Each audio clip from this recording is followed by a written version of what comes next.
Hello everybody and welcome back to the Fortress of Solitude. Today we're going to be talking about Absolute Flash issue 1 by Jeff Lemire, Nick Robles, and Adriano Lucas. The Absolute Universe gets a little bit bigger as the Flash joins Batman, Superman, and Wonder Woman in the world created by Darkseid. Like the other heroes, Flash is changed in a number of major ways here. The first one being this Flash isn't Barry Allen or Jay Garrick or even Max Mercury. It's actually Wally West. The book kicks off with a rather untraditional opening as we are dropped en media res with Wally, who has just used his powers for the first time and doesn't have a single clue on what's going on. Jeff Lemire writes panicked characters really well here, and Wally's narration doubling over each other, all the lettering sort of doubles over each other, and it's sort of selling this whole frantic mind racing, his mind is too fast for him to actually keep up with, and it's kind of a lot for him. His speed powers are interesting since it's not just speed Wally finds himself with, but he also seems to be haunted by some type of ghosts as well, speed ghosts I guess you would call them, which seem to make up the Speed Force itself. Wally utilizes skills that he learnt from his mother about dealing with anxiety to help himself breathe and slow down his body. This is where things get interesting as Wally reverts back 2 days prior, grounding himself in his present by telling himself who he is, his age, and where he is. Lemire sets up Wally knowing of his powers, except the way he talks about them, it's almost like they are a disease or like an affliction for him. He feels pains and he has obsessive thoughts about them before they kick in every few weeks at a time. And in that regards, it's kind of like they're treating it like a panic attack or like something like anxiety maybe,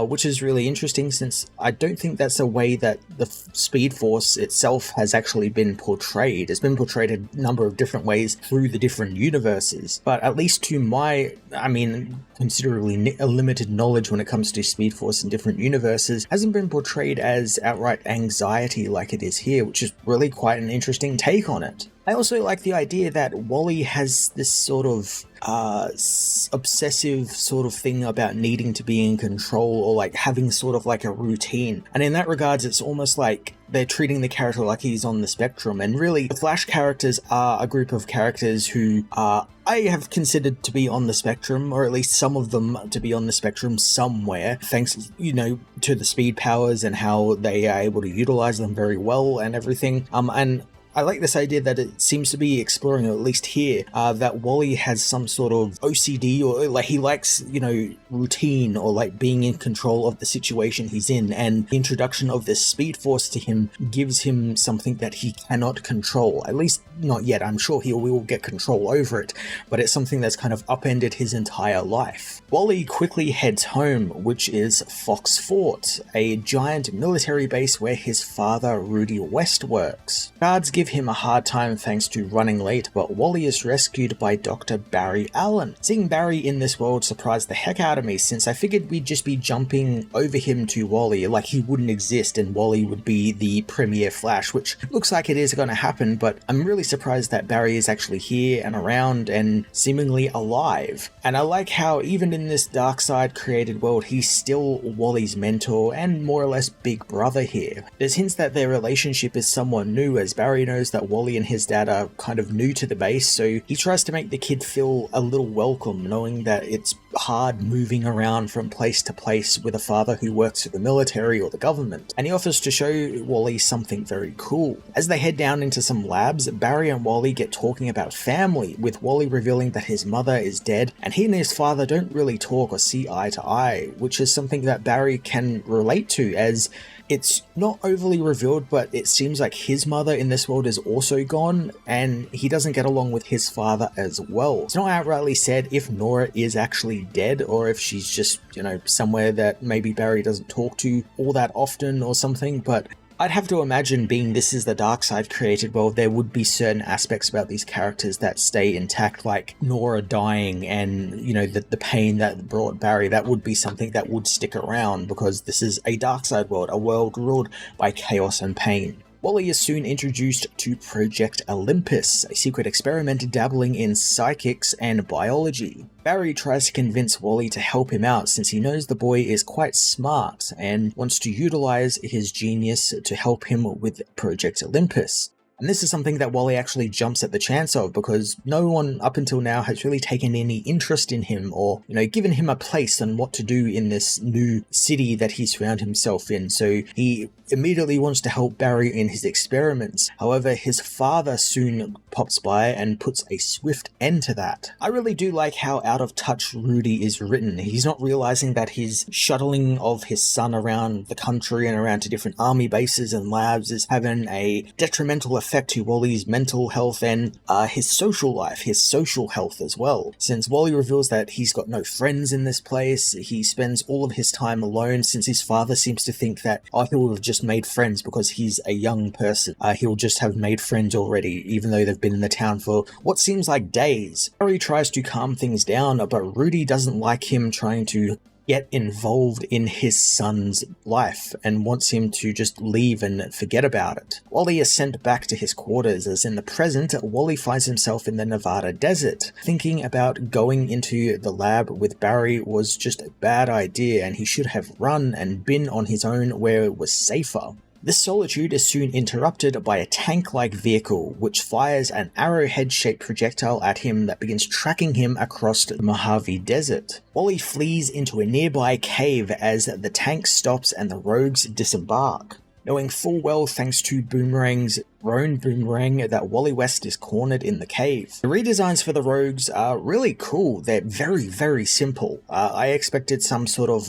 mass redesign like we've seen with so many of the villains, specifically in the Absolute Batman book. But here we get Captain Cold, Boomerang, Golden Glider, and the Trickster, and they are all very simple. You can tell this is Captain Cold. He's in the blue army fatigues. He does have a mustache, which I think is kind of like a suitable fit for him. It kind of works with the glasses he wears, the whiteout glasses. All very simple designs, and designs that really make me think of early New 52 with some of the redesigns for the characters, specifically Boomerang, who has the tattoo of the boomerang on his face and it's green, and it reminds me of what they did with Vertigo in the early New 52, where he was a guy with the spiral on his face. But still, I really like them. Nick Robles did some really cool designs here, and I'm really intrigued to see some of the other rogues who will appear maybe later on in this issue as well. As Wally tries to get away from the rogues, his powers activate again, and we head back a day prior, where Wally finds himself talking with his father, who you think at the start of the sequence is going to have kind of a heart-to-heart with his son. He realizes what he's doing and everything, and it kind of starts going that way, but then you realize, he's only really interested in his work in the lab and not dragging his son around with him, and that's a least of his concern sort of thing. Wally is rightfully angry too, since he doesn't want any sort of life like this, and Barry is the first person in this new town to actually see him, actually take some interest in him, and know that he is a bright kid who deserves to be fostered in some sort of way that will allow his skills to grow. I quite like getting to explore this area of Wally's life, especially since it's the most obscure to me. I don't really know much about Wally and his father's relationship. This is really kind of my first exposure to it. I know Rudy does exist or did exist in the Prime universe, but it's a character I've never actually seen anything from, so getting to experience this for the first time is really quite cool, and in that regards it makes the issue really accessible to new readers. They're experiencing stuff right from the start, you're getting to know all of these characters. You're not kind of just dumped in as Wally's the Flash, he's had these powers for so long, we're just moving on. Wally is ordered by his father to stay away from Barry, and it causes him to run out of the house, and as he prepares to leave the base, he suddenly feels something happen, which leads him back up into the labs again. Deep inside, he finds Barry undertaking an experiment that seems to be getting out of control. There's some really interesting things going on here, because Barry seemingly has a type of Flash costume. It's not called a Flash costume, it'll be a containment suit or something he has to wear, but it's more or less the Flash costume, and it's allowing him to survive in the middle of this giant machine, which I'm gonna guess is maybe the Absolute Universe's version of a cosmic treadmill. I guarantee you this has something to do with, trying to access the Speed Force or time travel or something like that, and this is Barry's version of the cosmic treadmill. I do think it looks a little bit more like Rip Hunter's Time Sphere, just on a larger scale. It's all very spherical shaped and everything. Barry tells Wally to run before it is too late, as in the present, Captain Cold and Boomerang head into the cave after Wally, who continues to wrestle with his powers. but the boy knows that he's messed everything up, and while he can run from it, it won't ever be far enough, as it's revealed that he actually tried to help Barry back in the lab, but in doing so, a huge explosion was caused, which led to Barry being killed, with his corpse being deep in the cave. Much like I said before, Barry being here is a surprise, and his death is a surprise as well, since I assumed either he just wasn't going to exist in this universe, or he'll be dead to begin with. And I guess that's kind of like what they're doing here. He's dead before Wally becomes the Flash, but I like this idea that we did get a little bit about him, and if things had maybe gone differently, he would have still had that mentor role, but things obviously went a different way and it got him killed. Lemire uses his death here in a way to give Wally some real guilt. He's got like survivor's guilt over what happened in the lab, I guess. And I assume he's going to use his powers to try and, I guess, time travel or, try and find a way to save Barry or something, while also still learning about the powers, I guess. And also it makes me question like the Force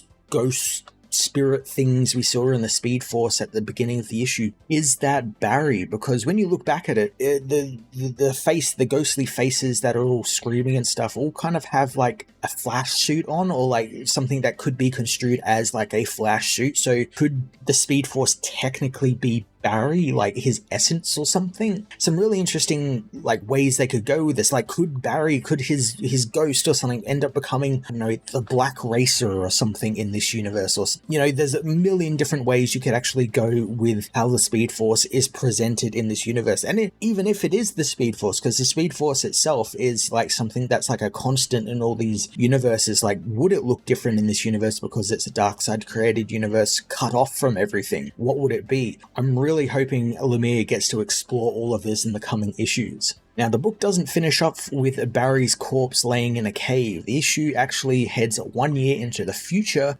where at the destroyed Project Olympus base, Mirror Master steps out of a broken mirror, accessing the computers with the base codes he somehow has, and he finds footage of various things like Wally getting his costume we've seen on the covers of upcoming issues. We see him meeting Gorilla Grodd, who was one of the little monkey creatures that were in the lab that we get to see in this issue. We see what is seemingly Gorilla City, or a destroyed city that maybe becomes Gorilla City, and we even get to see a new villain in Tar Pit making a appearance as well. Mirror Master seems to be set up as the first big villain of the Flash here, as he's planning on making this world fall, and that's not really clear what that actually means, but I'm intrigued to find out. I think it'd be really damn cool if this is like set up for like, oh, Mirror Master is going to be the first Justice League villain of the Absolute Universe. That would be pretty cool. The Flash villain being the first to bring these heroes together would actually be really damn cool, since I don't think that's something that's actually happened before, a Flash villain being the reason the Justice League is formed. I'm also glad that it's an actual proper Flash rogue